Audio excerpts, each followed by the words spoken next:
Sit back and get ready to travel to the darkest corners of the universe, where every trade can be the last. The capsule was saturated with the smell of chrome and wet metal. She was in the heart of the dimly lit Star Belt marketplace, where beings from all over the Nexus Quadrant gathered to exchange tools, resources, and artifacts. She was one of them, a young woman with skin the color of azure skies and long, matted auroral hair. Her body was covered with worn-out equipment that once belonged to the ancient Amari tribe, but now it was useless. Not because she was weak, but because no one saw value in her. Its owners repeatedly tried to sell it, but potential buyers turned away from it. They called it defective, useless, not even worth the fuel. They mocked her, mocking her silent resistance. The other prisoners screamed and begged for a chance at freedom, but she never once begged. This made her dangerous in the eyes of those who were involved in such cases.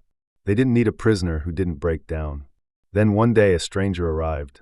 He was different from others who walked around the market with arrogance, considering it a place to display their strength. No, this man was different. His clothes were simple. A man in worn navigation boots, a faded jacket, and a tired expression in his eyes walked past gold, fine silk, and rare xenostones, past capsules filled with exotic creatures, and then stopped in front of her, for the first time in a cycle. She lifted her gaze to look at him, and their gazes met. His face was unreadable. Was it pity? No, maybe it was curiosity, but there was something else she had never seen from any customer before. It was respect. Cain, the traveler, asked the merchant, a massive scaly creature who scoffed at the idea of paying for a useless creation with a handful of gravel credits. I just want to pick her up. The man did not bargain, he just threw a few credits on the table, opened the capsule, and held out his hand to her. She stared at her. No one had ever offered her their hand before. She didn't trust him, but she had nothing to lose, so she reached out, her skin touched his calloused palm, and she came out of her confinement. When they left, she felt a sense of liberation that she had never experienced before. At the market, when the weight of the chains no longer weighed on her wrists, she waited for the moment when he would force her to return to another capsule and claim it as his property. But he didn't do it. Instead, he led her to a ship, the Twilight Wanderer, a battered and worn, out vessel that seemed to have seen many battles. Without a word, he motioned for her to enter. She hesitated on the threshold, wondering why. Finally, she asked, her voice hoarse from the long silence. The man turned to look at her for a moment. "You deserve better than that capsule," he said. It was the first time anyone had ever told her that she deserved anything. The smell of metal and quark oil inside the ship was familiar and strangely comforting. The man handed her a ration and pointed to the seat. She took it carefully, unwrapping the food with slow, deliberate movements. It had been so long since she had eaten anything other than the leftovers thrown at her feet. He sat down across from her, leaning back in his chair. "My name is Cain," he said. "And you?" She stopped talking. Her name was taken away from her when she was captured, reducing it to a simple sales code. She barely remembered him herself, and she had no choice in the matter. Cain frowned, but didn't press for further details. Instead, he said, "We'll find a way to help you."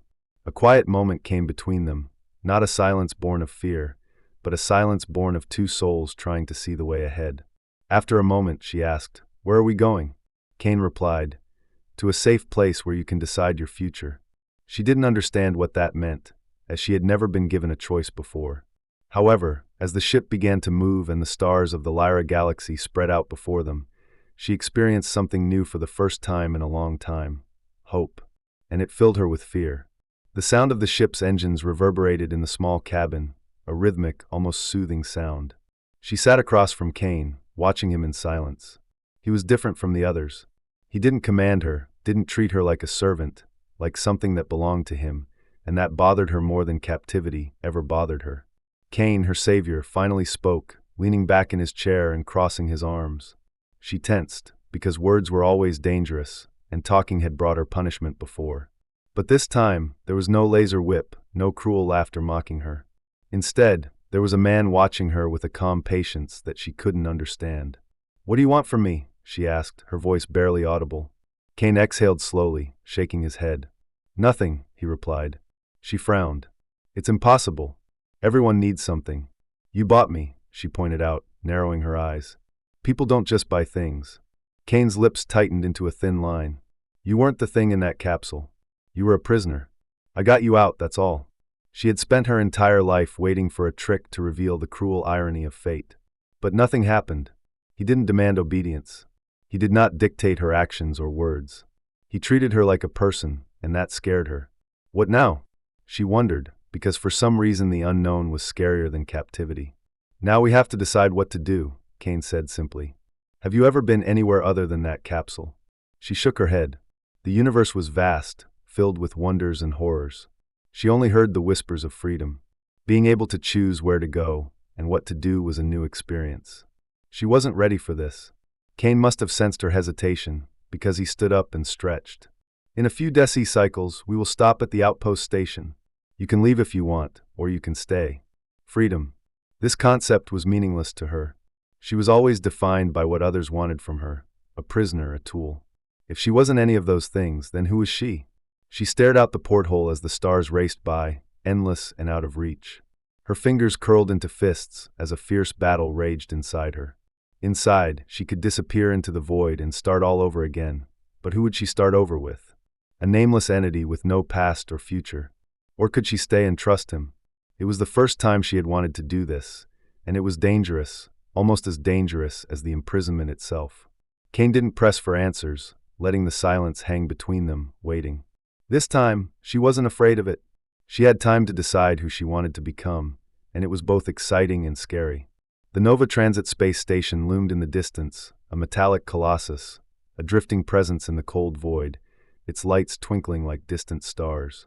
It was a place where people went to disappear. Kane steered the ship into the dock area with a practiced and almost effortless movement. She was sitting in the co-pilot's seat, her body tense, her mind in turmoil. Freedom was just beyond the gateway. After years of imprisonment, possession, and humiliation, she now had her first real opportunity to escape. She hesitated, her fingers curling in her lap, pressing into the tattered fabric of her clothes. She had no destination, no identity, no past to keep, but Kane gave her something she hadn't had in years: freedom of choice. "Are you sure about this?" asked Kane, his voice flat but gentle.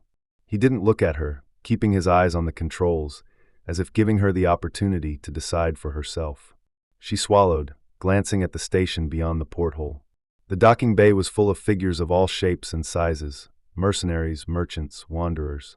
She could blend in, disappear, start all over again, but who would she become? Another nameless soul lost in the chaos. What if she doesn't belong anywhere? What if I don't belong anywhere? She whispered, the words slipping out before she could stop them. Kane finally turned to her, his expression unreadable. "Then we'll figure it out together," she breathed, shaking her head. A shadow crossed his face, something old and haunting. "Because someone once gave it to me," she thought. The moment she least expected it, everything changed. She looked for deception in his face, that cruel trick she used to expect, but it wasn't there. Only quiet sincerity. The Nova Transit airlock swung open with a hiss, and the last step to freedom was open in front of her. She stood up, but did not move forward. Not yet. Kane took his time. He just took his coat and walked down the ramp, mingling with the crowd. He didn't wait for her to follow him. He left the decision entirely up to her. She could run away or stay. A heavy silence fell on her chest. The answer should have been simple, but nothing has ever been simple. She took a deep breath and stepped off the ship. The station came alive with noise, shouts, laughter, and the hum of cars. She kept her head down, her instincts urging her to be invisible. Kane moved forward without looking back, giving her the space she needed. A group of prisoners lingered near a moored transport. Their laughter was harsh and cruel. She recognized the emblem on their uniforms: shadow merchants. Their uniforms were identical to those worn by those who kept her in the capsule. Her stomach clenched and she nodded, but the truth was that she was unsure. Freedom wasn't just about escaping from the capsule, it was about deciding what to do next. Looking at Kane, this peculiar man who gave her the first real choice in her life, she realized that she was not ready to leave. "I think I'll stay," she said, and for the first time in years she meant it. The Nova Transit Space Station became her temporary home, but she was not intended for the final destination. It was a place to stop, reflect, and make a decision. And that's what she did. The decicycles turned into weeks, and gradually she adapted to a peculiar routine. She took on odd jobs and studied the rhythms of life without shackles. For the first time, she had an election, a real election. Kane never rushed her, never asked for anything. He was just there, a quiet presence.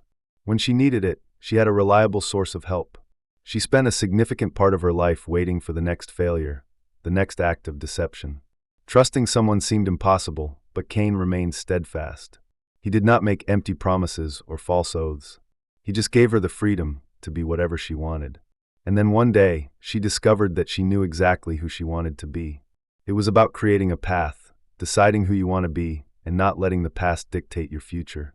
True strength lies not in simple survival, but in the battles we choose. Having been sold for nothing, she realized her value and would no longer allow anyone to belittle her.